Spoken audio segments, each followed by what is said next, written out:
Hey, listen, I know you guys saw that title, so let's get straight into it. I want to share with you 5 fragrances that I would wear for Halloween. But before we do that, grab yourselves a snack, a beverage, and your costumes, and let's go for a ride.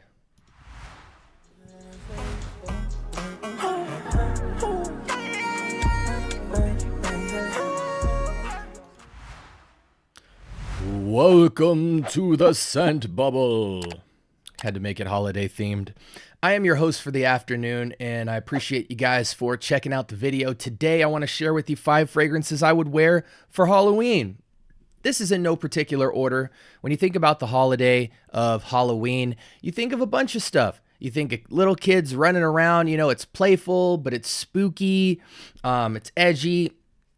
You have costumes of all kinds, enchantment versus like horror versus, comedy. There's a lot of elements there. On the party side, you think about, snacks, things like cookies and cupcakes and cakes and different holiday themed snacks that you might make for a party or a group of kids or a family. And then you also got things like alcoholic drinks, like, stuff with smoke involved and different colors, orange and purples and things like that, as well as even like kids' Kool-Aids and different spooky mixes that you might have, like a green slime drink or something like that. And, you think of music, you think of different movies that you might have watched as a kid as far as horror films or kind of spooky comedy type stuff. So a lot of stuff went into my opinion of what fragrances I would wear. Again, I'm a 35-year-old man as of right now, and I wanted to pick some fragrances that would work for me. These aren't all around fragrances, but when I looked in my collection, I said, hey, if I wanted to come out and have a fragrance to go with the aesthetic of the holiday, these are what I'm going with. So this is in no particular order, and I'll kind of explain the psyche of why I picked them. So starting off from the house of Lattafa, we have Boreal Oud's Oud for Glory. I call this the Great Gatsby fragrance, and aesthetically it looks as such. This is kind of your mystery man, he's dressed up. This might be something that, Dracula would wear, or when you think of the Great Gatsby, a guy in a tux, Casino Royale, ballroom type of vibes. But this man is not just dressed up and not just exquisite, but he's also edgy. There's a bit of slyness and mystery to this man. It's almost, you don't know if it's dark or just the guy's hard to figure out. I think this would also be a perfect fragrance for someone like Batman. But this fragrance is just really nice. That Oud fragrance, in the likeness of Oud for Greatness by Initio Parfums. And man, this fragrance just has a lot of great things going on for it. The performance is absolutely stellar.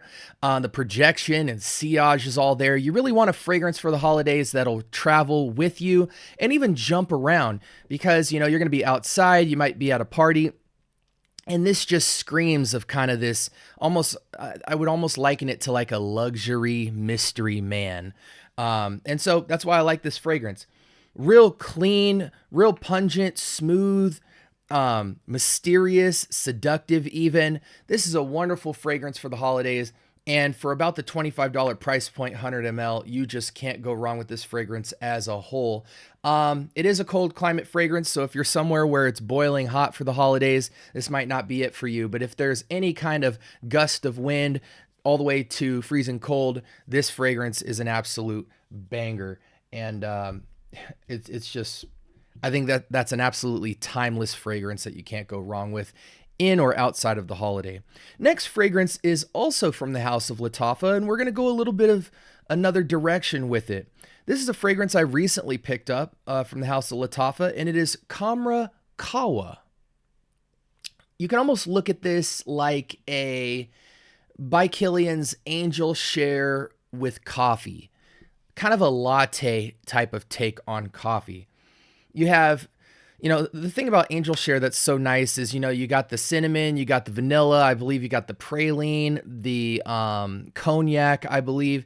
And it's just kind of like this very sweet, going towards gourmand, but not quite. I think that alcohol note of cognac just kind of soaks it and makes it more masculine, edgy, contrasty to the whole kind of holiday spice sweet vibe. And Kawa takes it a step further with the added note of this kind of, people say it's like a medium roast coffee. I don't think so at all. I don't taste or I don't smell any kind of like bitter coffee bean bite of any sort, light roast, medium, or dark. I get more of like a latte, caramel latte light with this. Coffee is not like a superstar in this show. It's mostly that kind of vanilla praline vibe with about a 30% touch of the coffee note. So it is there, it's in your face, but it's not, in my opinion, the star of the show. I think it's very well blended. I think of this fragrance for Halloween as kind of like a very enchanting, intoxicating fragrance. Who doesn't like a latte? You know what I'm saying?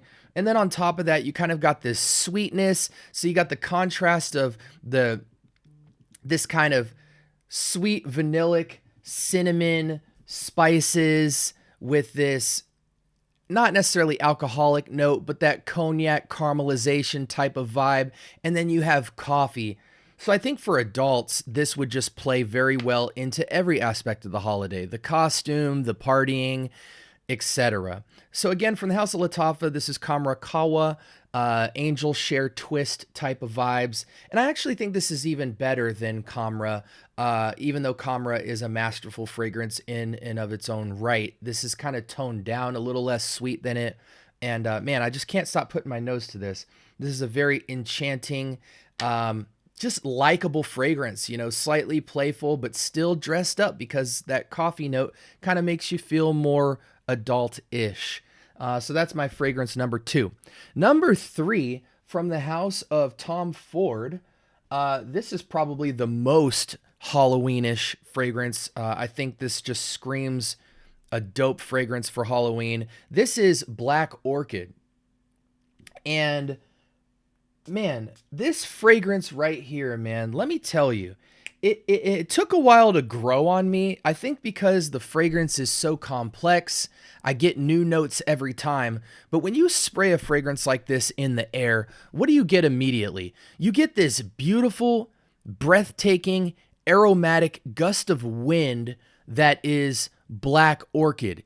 It's just, I don't know if it's pungent or juicy is the right word, because it's neither. It is extremely present, but because it's floral in nature, it has an airiness to it while still not being light, if that makes sense.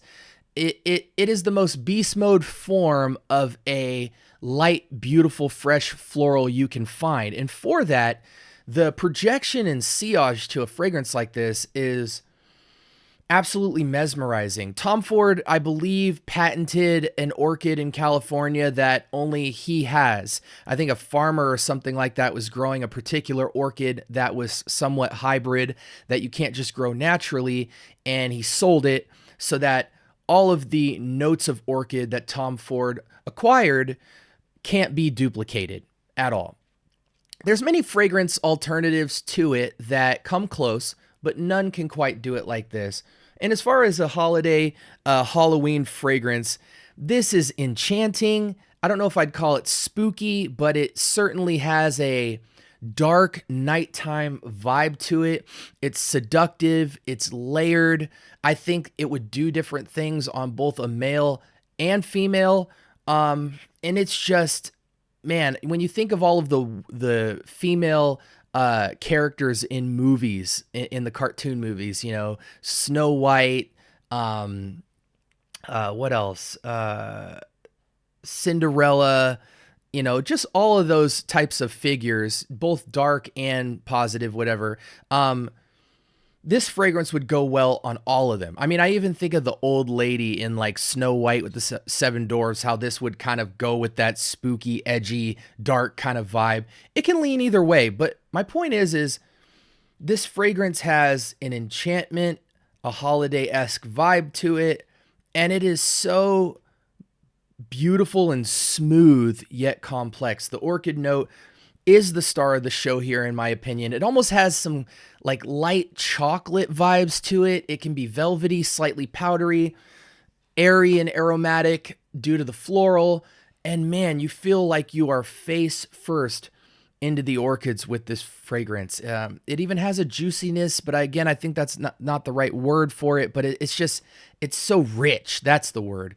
And again, from the house of Tom Ford, this is Black Orchid. I think it's an absolute banger for Halloween. We're already on fragrance number 4 for the holidays, and this is from Ministry of Oud. This is Oud Satin. In the likeness of Oud Satin Mood from Maison Francis Kirkjohn. Man, for my rose lovers out there, there's really nothing topping this alternative. I think this is probably safely 95% to Oud Satin Mood. I don't even know why I'm not giving it 100%. It's just slightly different, but almost unrecognizable once you put it on skin.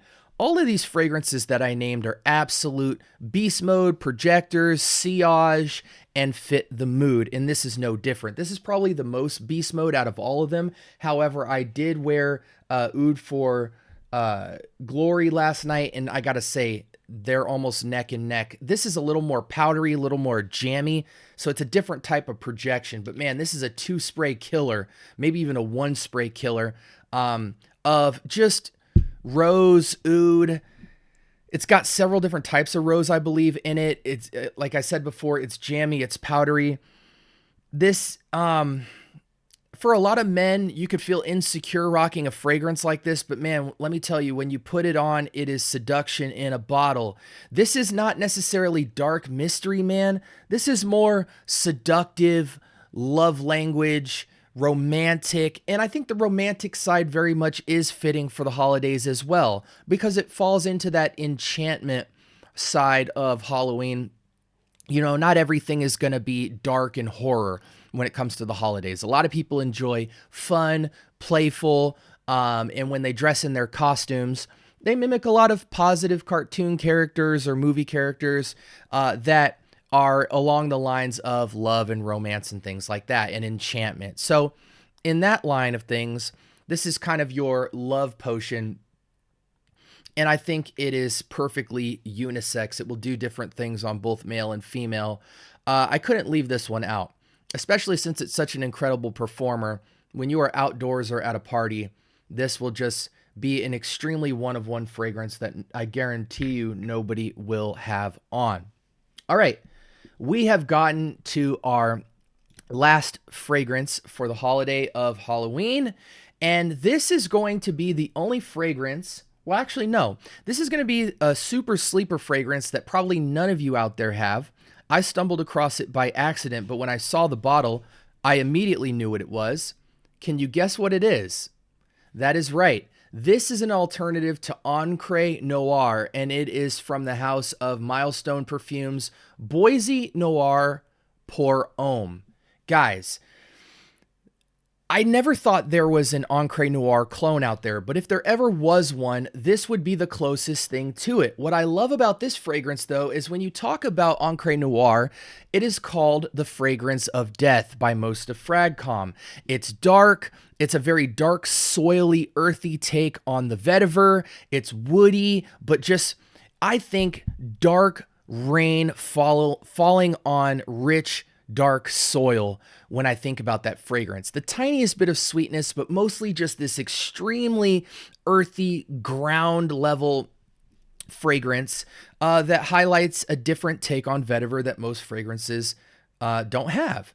What I love about what Boise Noir does, and I bought this fragrance for probably $10, is it takes everything you love about Encre Noir and gives it this bourbon, this bourbon oak barrel vibe to it.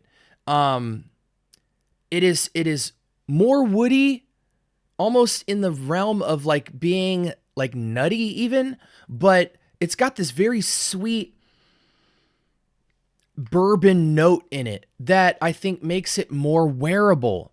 It ramps up the sweetness so that it's not just focused on this kind of earthy soil vibe and vetiver, this kind of rooty, grassy type texture. It's more sweet. It leans more on that bourbon whiskey barrel type of vibe. Again, it's bourbon note, but again, it feels like the wooden barrel that it was housed in is very much a part of this fragrance. I think for anyone who hates Encre Noir or is on the fence about it because it's a very circumstantial situation, Encre Noir, it has to be an honorable mention, right? Because that is the perfect fragrance for Halloween, I think.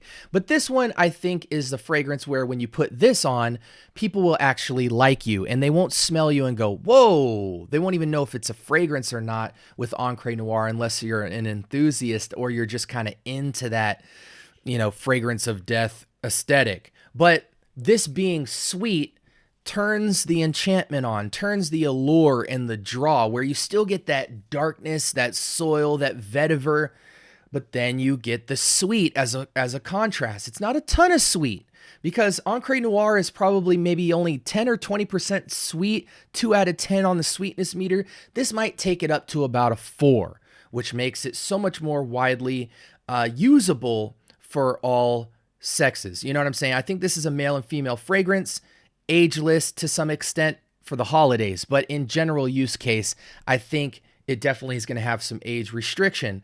But this is a sleeper, man. When I ran into this, my jaw dropped. I couldn't believe somebody had attempted to do a rendition of Encre Noir. This just so blatantly is not only biting the bottle, but has the Noir name in it, the wooden top, everything about it screams Encre Noir. And I'm so glad I have this because I never actually pulled the trigger on Encre Noir. I bought a travel spray just so I can get my nose on that part of the trio of the Encre Noir set, but I didn't like it. I didn't know about the use case. I respected the courage to go in that type of direction, and many oddball people kind of enjoy it, but I didn't. I did not see myself with a use case.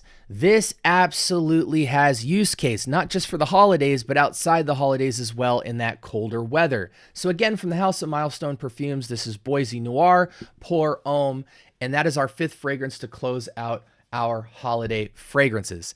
Did you guys wear anything for Halloween fragrance-wise? Let me know the costume you had on, the fragrance that you guys chose, or if there's any honorable mentions that you would like to add to the list for a great holiday fragrance. That way, in the future, when holiday wraps itself back around the year, people have some references, not just 5 fragrances, but other fragrances that you guys add to the comments section that they can kind of go here and dip into their bag or maybe even purchase a fragrance to go along with that holiday. Thank you guys so much for rocking with me. Make sure you like, comment, and subscribe. More importantly, turn on that notification bell.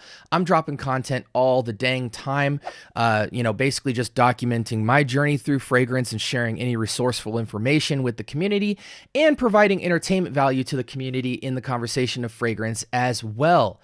Appreciate you guys so much. I hope you guys have a blessed week. Sound off in the comments. I do talk back. And until next time, take it easy.